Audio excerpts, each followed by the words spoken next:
Prakash, I have seen some work of yours connected with poetry, rhythm, chant, song, and I'm just wondering whether they can be really seen together in some manner. Although I have my own reservations about that, basically, I would essentially go by the aspect of poetry movement, its chanda, its rhythm, as something independent of a song or a chant or of a lyrical piece or of a ballet movement, although it is also a poetry. Now, essentially, the meter, particularly the Vedic meters, they had their birth in the transcendent, and their movement itself has an aspect of expressing the reality of that world in its own manner. It is by itself a movement, and therefore, whether that can be translated into a language which is common to us, which is known to us, Vaikari, as we would call, and in Vaikari, whether we can then combine the other aspects of sound also. So my dilemma is essentially how the rhythmic aspect and the song aspect can be brought together. Can you tell us something about that? Well, my study of this subject, if you call it that, is very recent, and my ideas are still forming. But I think I've got the hang of some clue, and we should discuss more to see how it develops. Surely, of course, yeah. But the way it started was I translated a few poems from Marathi into English, and the original intent of the translation was to express naturally in English the feelings, ideas, and the sense or the essence of the original poems. And to do it in the natural way of English poetry, of its metrical structure, its rhymes, its language, etc. And so that exercise went reasonably all right. Some were more successful than others. Yeah, actually, I have seen some of those compositions. Yes. And there is a certain degree of felicity which is natural to the language in which the things have been composed, have been brought in, you see. Correct. Yeah. So, which is a very good thing also. Yeah. At the same time, the original inspiration is present there also, you see. Correct. Yeah. So, and what I found from that process is that it's a process of what I've started to term of a poem relaxing into English.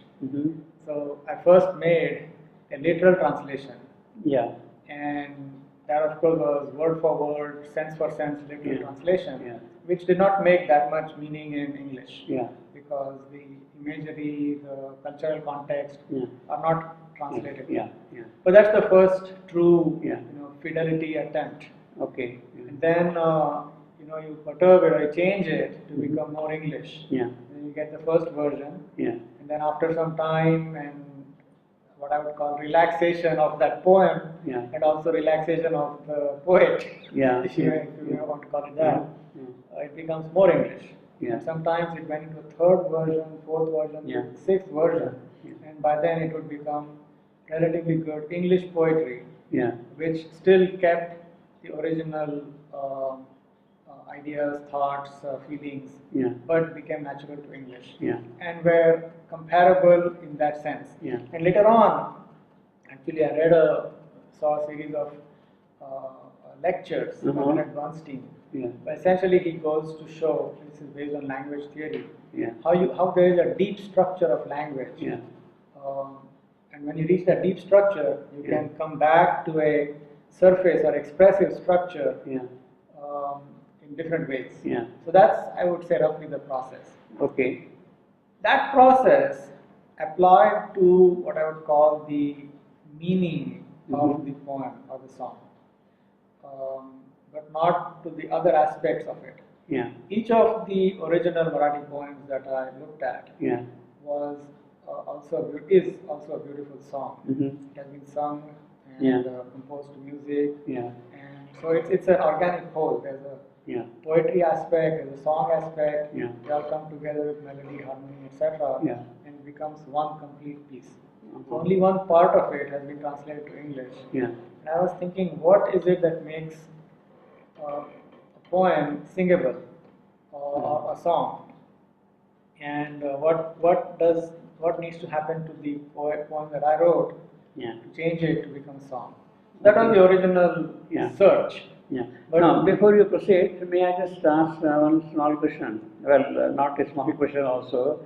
Now, you say that the poem has to become singable,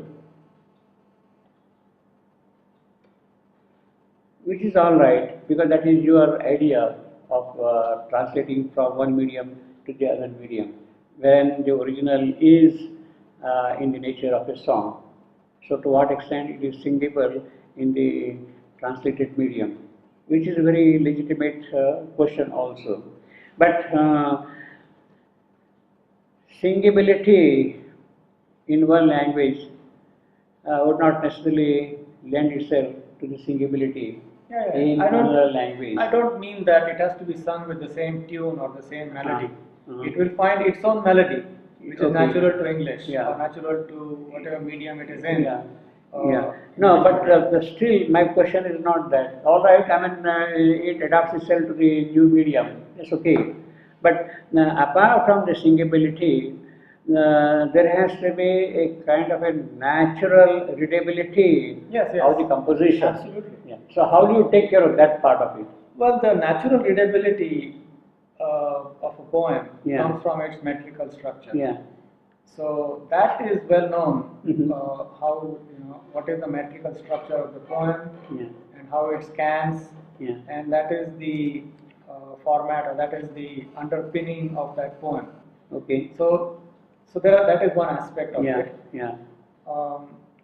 The singable part of it is the rhythmic structure, not the metrical structure, but the rhythmic structure. They're related. They're not independent of each other. Because you cannot just force any meter into any rhythm.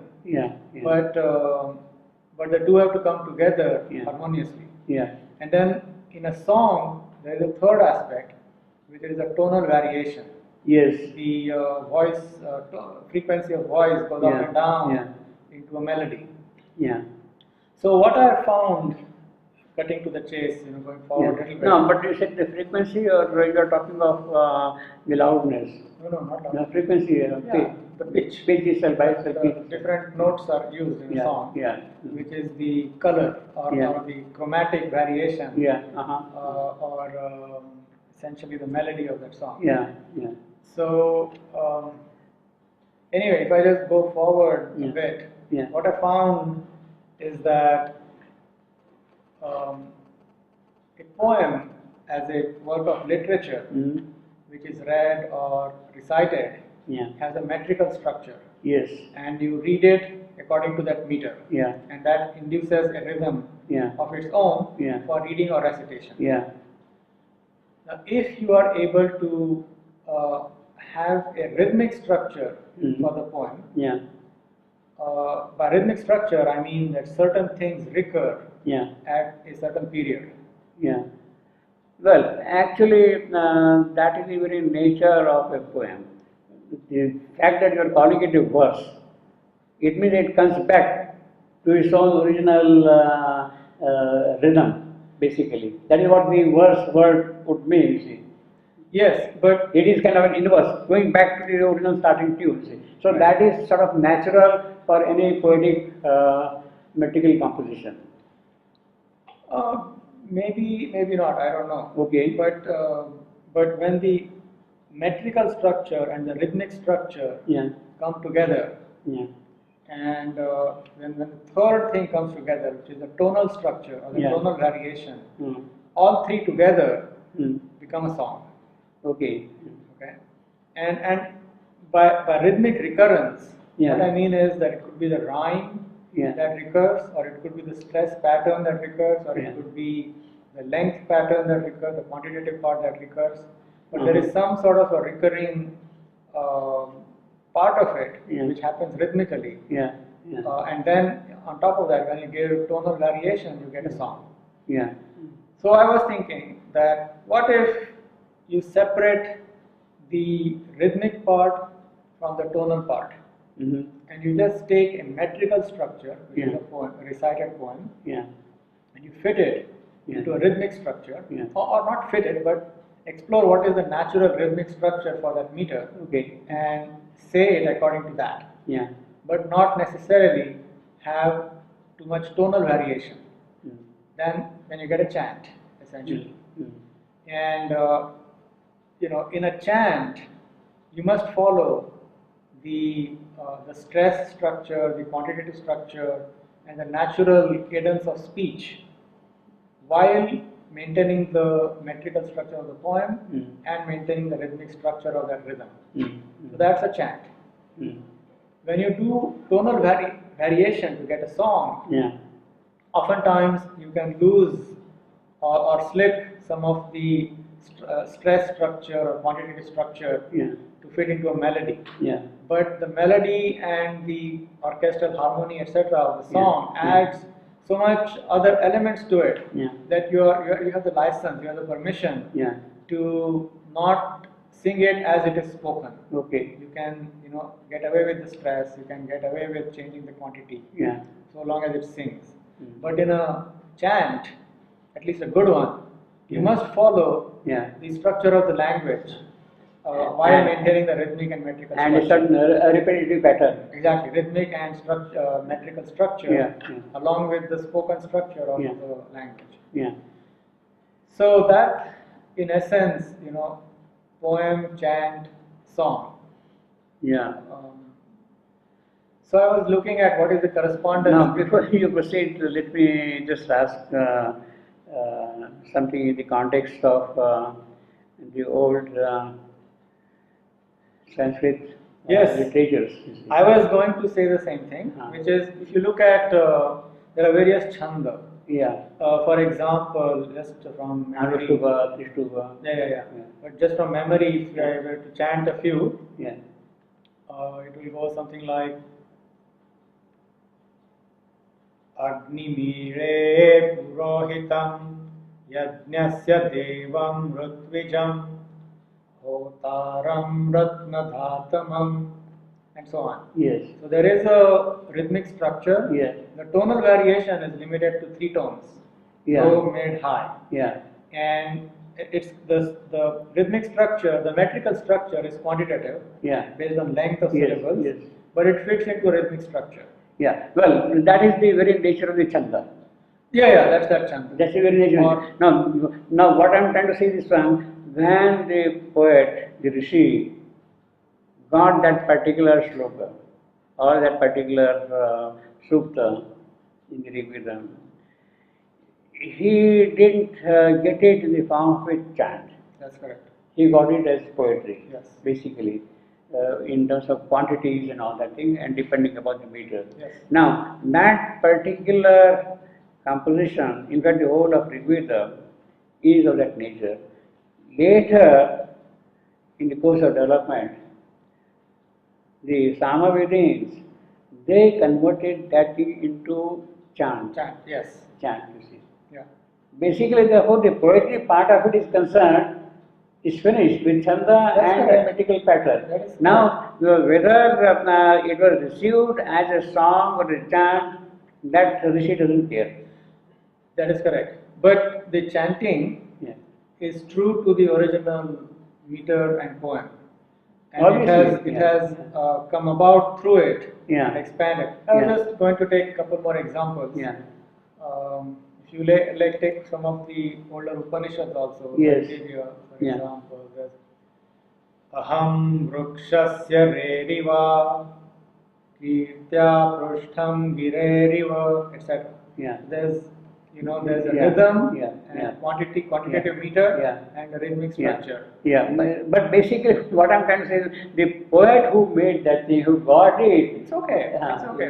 For example, Now it is somebody points- else who has converted that thing Yes, into. yes, yes. Yeah. But it has now become, Uh. for example, one of many of the poems that are translated, Okay. written by Dhaneshwar, Yeah. 700 odd years ago. Yeah. He probably chanted, sang, or there might be some local way of reciting Expression. those things. Yeah. But in the last 30, 40 years, Yeah. modern musicians Yeah. like Rudaynath Mangeshkar and so on Yeah. have given them very beautiful and very complex melodies. Yeah. Yeah. And also very complicated to sing, Yeah. but they've turned out very beautiful. Uh-huh. So somehow they've gone into the musical structure of that Yeah. poem, Yeah. maintaining the poem, Yeah. but have brought out the music to it. Yeah.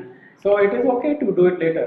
You discover the organic. Yeah, code. no. Does it mean that in the original Chandra, original composition, there is already embedded in it, in a very hidden manner, concealed manner, the aspect of chant and song? If it is good poetry, I think it is. Of course, yes. we are talking good poetry. Yes, yes, absolutely. But it is already embedded there in that? Yes, it is for good poetry. No, I mean, So, yeah, okay. In that in the study that I did, I looked at various different poems. Yeah. I mean, to get to my insight about the Yeah. poem, the metrical structure, rhythmic structure, and Yeah. tonal structure, Yeah. I studied some songs and sort of reverse engineered how they Yeah. work Yeah. to figure this out. Okay. But then I applied it Yeah. to some well-known poems, Yeah. such as Walt Whitman's, Song of Myself. Yeah. Which is Yeah. very Yeah. Upanishadic Oh, in its yeah. own That's way. right. Yeah. And it's so spontaneous. I mean, Yeah. I'm sure when he wrote it, he just Yeah. scribbled it at full speed Absolutely. with Yeah. no consideration for Absolutely. anything else. There is no doubt about it. But I took some sections of it, Yeah. and the repetition that it has in it Yeah. falls perfectly Yeah. both into metrical structure and a rhythmic structure. Although he is a free verse. Completely free verse. It is not metrical at all. It is a free verse. Well, there is meter because English No, no. is stressed. That way, no, it's not that alone. Free verse is different than. Oh, it's not regular meter. The meter varies. Yeah, It's exactly. varying. Yes, yes, yes. But it is very chantable. Oh, definitely. Because Yeah. there's a rhythmic structure Yeah, to it. yeah. And there's a recurring Yeah. rhythmic structure. By the way, now you are talking of Whitman. Shivendu says that he is the most Homeric voice after Homer. Means the quality of his poetry voice is in the category of Homer. Now, if you go back to Homer, he didn't write as a poem. It was a kind of a composition of songs for the people around. You see, it was a composition of songs, and of course, it is in the dactylic meter, hexameter. See, flowing easily, continuously. So it was essentially, although metrical, yet meant for singing to people in the beginning.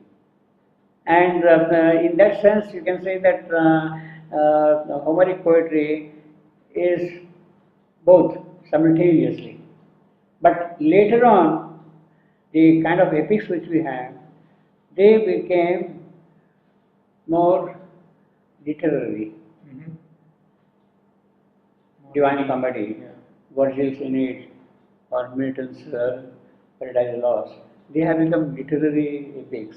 And the literary epic does not lend itself easily. In fact, I would say hardly it lends itself to the aspect of musical presentation that way. Yeah, but you have to separate the rhythmic and the tonal.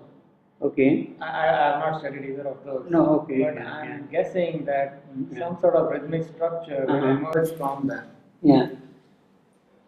So anyway, there's another part of this, Yeah. which is like say if you take the Gita, Yeah. most of it is Yeah. in one chanda, like we say. Yes. Yeah. Urdhvamulam adharshakam ashwatham prahuravyayam, etc. That is understandable Yes, throughout. yeah. Basically, it is understandable. Throughout, Yeah. except when he reveals his universal form, Exactly. Vishwarupa, Yeah. the meter changes. Meter changes. Yeah. Meter changes. Yeah. And Yeah. broadens out. Yeah. So that is also a very interesting aspect Yeah, of the yeah. use of meter. Yeah, yeah. Suggest Yeah. change in the qualitative nature of the content. Yeah. Yeah. Obviously. Yeah. Yeah.